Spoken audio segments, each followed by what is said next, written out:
Please, turn off the ad block, subscribe, and share. Links will be below for anyone wanting to support this channel. Hello everybody, my name is Craig Bennett and I'm the founder and owner of TechViews Nope. And today I'm doing a quick video, not really quick, but a detailed video for those of you who want to get into the coding profession.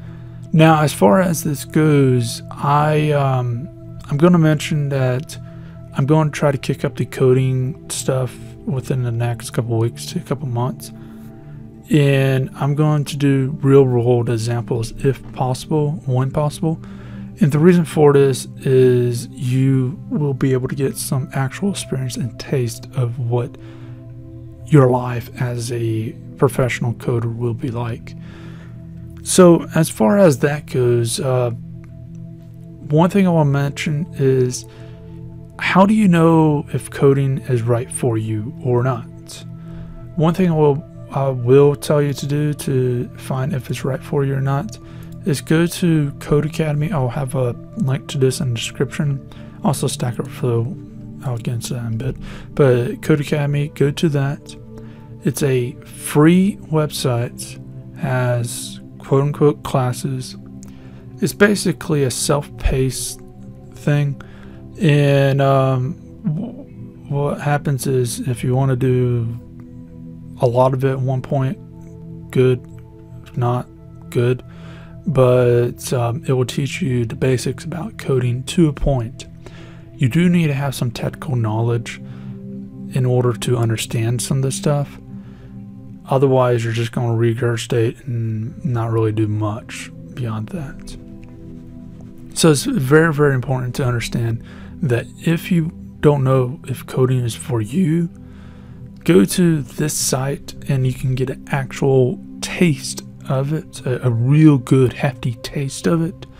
And if you don't like this, I can pretty much say chances are you're not going to like being a coder in a profession. So as far as that goes, with that out of the way, with you knowing you like coding or not, what should you do if you want to start your career as a coder? Let's talk about degrees real quick. Do you need a degree? Not so much. Does it help? Yes, very much so.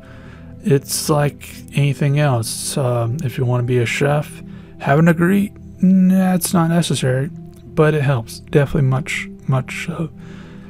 Except for with coding is when you want to work for a major corporation, governments, first world governments, if you want to do anything like that, it's almost a guarantee you need a degree at that point.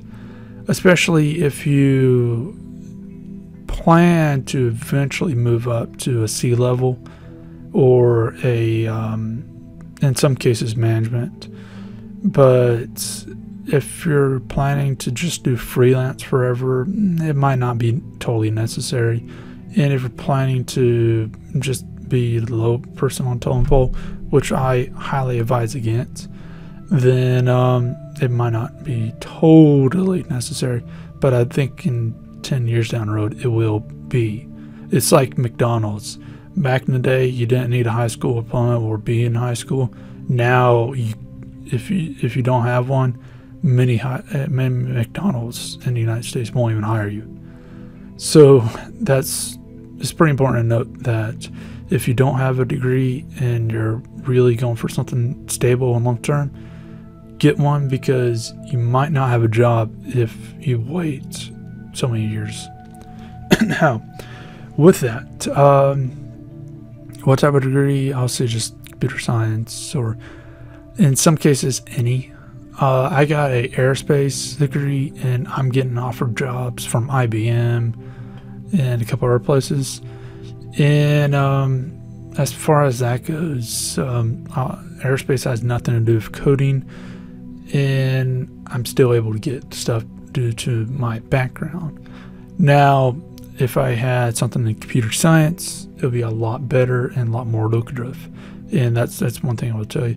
And that's one thing you'll find is what you need to do if you really want to take this serious is go to Stack Overflow, go to the career sections, look for whatever type of coding you want to get into, or just put in coding, programmer, and look for type of degrees that's asking for. That's really honestly the best way to figure out what type of degree you need, especially if you want to be in a given part of the world, Germany, Australia, wherever. You need to look in your area and figure out what degrees are being accepted. Now, one thing to keep in mind is a lot of coding jobs, not all of them, a lot of coding jobs are remote to some point to fully remote. So I've had offers in Germany, Japan, and some other places for a full-on remote position. They most of them are contract based, so and I'm in school, so I can't take that at this given time. Obviously in a year or two I will be able to, but that means that you can be at home 100% of the time. Then there's a lot of them that I've seen. I put in for the positions but never got them, for Washington, Boston, Texas, and so on in the United States. I'm pretty sure other places around the world like this, where they only want you to come in 1 week a year to every 3 months a week to every 6 months a week. So that's pretty important in itself, and that's what you need to realize is what type of degree you need is going to be based highly on that stuff. But I will advise, get a degree and get it sooner than later, because there's going to be less material now than later. And trust me, it's not about what you learn, it's about just having that piece of paper. And if you can get a high grade, then that's 100% great. I don't care if you cheat or not, because you can learn this crap online, and that's what many places realize. But because government contracts and stuff still require the degree, and I'm pretty sure because obviously academies are in pocket, or the governments are in pocket with academies, that's going to stay around. So degrees are pretty much a necessary thing. So as far as that goes, what degree you got, there you go.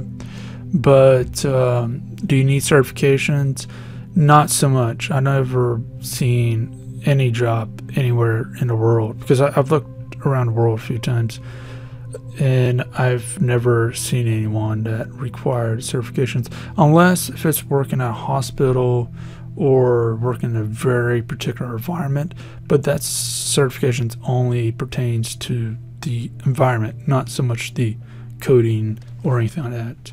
So that's important to note in itself. Now, as far as what do you need to do before you start coding, even practicing, make a portfolio. Go to GitHub and make a portfolio. I'll leave a link to that below. But go to GitHub and make a portfolio there and download the proper stuff. I have videos on that if you want to, step by step, on how to do all that. And for the most part, what you're going to do is, as you code, upload it. I don't care how crap your code is. Show some activity. Show that you're trying. And over time, you're going to build some stuff that is worthwhile, that people want to see. And with that, with you showing activity, plus showing how good your stuff is down the road, you one of the two things is potentially going to get you a job. And not having GitHub at all, that means you're almost guaranteed to not get a job at all in coding. That's very, very important. I've actually been in a few interviews before I found out about this trick. I've been in a few interviews, even with company experience, with school experience, and all this other stuff. The companies, their HR, and even sometimes the recruiters, they'll ask for a GitHub, and I'll say, oh, I don't have one, or I haven't used it for a long time, whatever. They come back and say, how do we know if you can really code, or how well your code is, or what is your code like? And that's very, very important. That's an honest question, because what happens is without that portfolio, and specifically without using something like GitHub, there's no way for them to know if you're good or not. Now let's go into workstations. So workstations, you have a variety of options, and what I would advise you to do is find something you want to code for or something you need. So for example, if you got a Windows computer and need a function on it, a phone, which is the highest likely you should start coding for, then grab whatever you have, iPhone, Android, whatever, and start coding for that, but find a workstation properly for that. For phones, you're going to be using Android Studio for Androids, or Xcode, which is only on Macintoshes if you're going to go for iPhones, iPads. Keep in mind that with put it on a marketplace, the pricing and stuff might not be there for you, but you can still develop the code and sideload the applications if you do it right. And for Windows, you'll be using the Visual Studio, both the desktop and also the phone. Now, with that in mind, the actual language that you'll be using will vastly different between the actual system that you're working on. And for a iOS operating system, iPhone, iPad, that is Swift and Objective-C. For Android, it's Java and XML. And for the Windows stuff, it's I think it's C+ or something like that. But the thing to keep in mind is the Windows and also the Apple stuff, they're adjusting some of their stuff, especially with the Continuum for Windows and Swift for Apple. They're adjusting all of that, so things may change. With Swift, they already adjusted it enough where if you had something that opens up the cameras and does something for iPhones, some of the developers are reporting that that doesn't work for them anymore because of some of the changes that Apple's done with Swift. So that's one of the bigger things to keep in mind. But that's a necessary need to know. Now, if you're doing it for Macs, it's Cocoa, which again, it's on Xcode. So that's a very important thing to realize, because if you start coding for things you don't need or don't care about, then you're going to end up losing interest very fast. If you find something that you actually need, code for it, and that way you have something to motivate you. But if you find something that you at least want, then you can go forward. So that's a very important thing, and it's very important to realize that what the job is. So as far as that goes, hopefully this helps you get started into your stuff. And if you do have any questions or anything, feel free to leave them down below. And also, if you want to know more about this, then feel free to check out my other videos on coding and my upcoming videos. And if you have any comments that you want to add or anything, also leave that down below. If you like this, go and leave a like, subscribe, share, check out our Patreon campaign, and donate to it if you want to support us. And if you didn't like this, go and leave a dislike, but tell us why so I can fix it in future videos. Again, this has been Craig Bennett, founder of our Tech Reviews, and hope you have a great day.